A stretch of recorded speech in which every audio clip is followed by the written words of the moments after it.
দর্শক, এটা হচ্ছে লাউ ড্রাগন। এই যে নতুন জাতের একটা লাউ ড্রাগন বেরিয়েছে। এটা কোনো টনিক ফনিক কিছু না, এটা এরকম লাউর মতন বড় হয়, 1 থেকে 2 কেজি পর্যন্ত হয়ে থাকে। আজকে এটা কাটবো, কেটে দেখবো লাউ ড্রাগন খেতে কেমন। আমরা লাউ ড্রাগন খাবো। দেখতে পাচ্ছেন, ওরে বাবা কি লালে, কি লালে। আমাদের সহযোগিতা করবে আমাদের এলাকার সবার জামাই। এদিকে আবার দেখি লাউর মতন ফাঁপা মতন আছে, মানে বয়স হয়ে গেছে, যার কারণে এরকম হয়েছে। আমরা আর একটু কাটবো।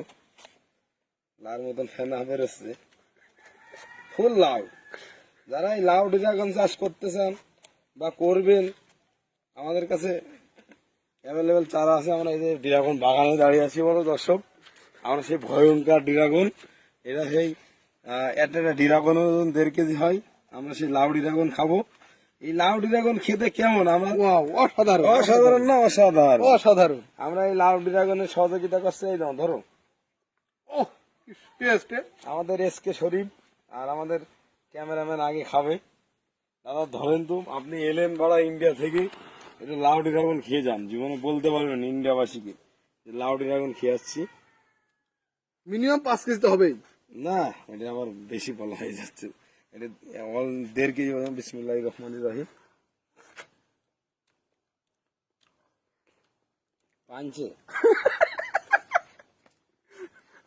আপনারা তো তবুও যদি চাষ করতে চান এই লাউ ড্রাগন করতে পারেন। অবশ্য একটু চিনি মিশিয়ে খাইতে হবে, এর চেয়ে বেশি কিছু না। আর তিতে যে বাড়া না, আমি একটা কথা বলি, এটার বয়স অতিরিক্ত হওয়ার কারণে এই সমস্যাটা হয়েছে। আচ্ছা,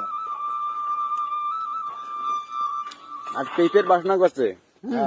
হ্যাঁ, একসাথে ড্রাগনের স্বাদ, একসাথে পেঁপের স্বাদ, একসাথে আপনি ড্রাগন পাঞ্চে বাগানে। কি বলেন, হ্যাঁ, ওই যে শাকালু যেটা বলে, ওর স্বাদও পাবেন।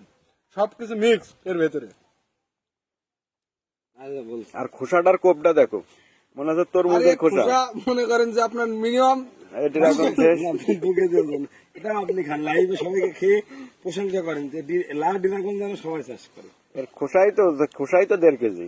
এই লাউ ড্রাগন করবেন আপনারা, হ্যাঁ। বেশি বেশি বাস খাবেন। লাউ ড্রাগন বাসা ড্রাগনের সবচেয়ে উচ্চ ফলনশীল এবং উচ্চ উচ্চ মূল্য, ফলনশীল অনেক দামি একটি ফল। দামি একটি ফল, যে ফল বাংলাদেশে কোথাও নেই, একমাত্র মোল্লা নার্সারিতে আছে। কি পানছে। হ্যাঁ, মিষ্টি আছে, মিথ্যা কথা বলছে কেন? এইটার টিএসএস মিনিমাম 22 হবে। টিএসএস মিনিমাম তো 2 থেকে 3 হবেই। দাদা, আপনি আমার ড্রাগন খেয়ে বদনাম করতে পারেন না দাদা। আপনাকে কেঁদো। আমার ভুল হয়েছে, আমাকে ক্ষমা করে দিন। আপনি আমার বাগানে ড্রাগন খাচ্ছেন, তাও আবার আমার বাগানের এই ড্রাগনের প্রশংসা করে আমার ভুল হয়েছে, আমাকে ক্ষমা করে দিন। খাচ্ছেন। দর্শক যদি দেখতো, তার ঠোঁট না লাল হয়ে চেটে চেটে খাচ্ছে। ড্রাগন এই ড্রাগন লাগে কি লোকে গমরা খাবে? এই অরিজিনাল ড্রাগন যদি চাষ করতে কেউ যদি হয়, গাছ খেতে চান এই ড্রাগন করবেন।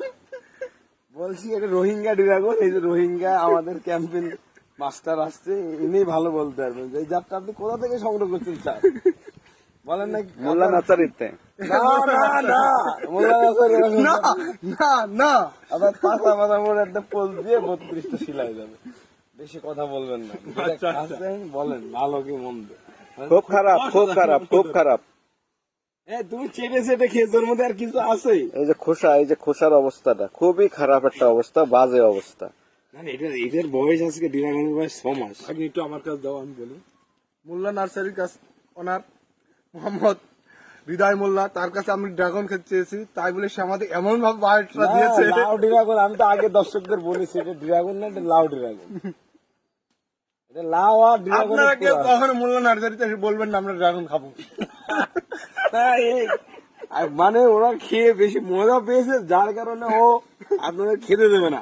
দর্শকদের সেটা বুঝে দেখেন, ঠোঁট হাত লাল সব টক টক করছে। আমি খাই নাই, ওদেরকে খাওয়ালাম, কেন না আমার গেস্ট আছে, আমার খেতে দিতেই।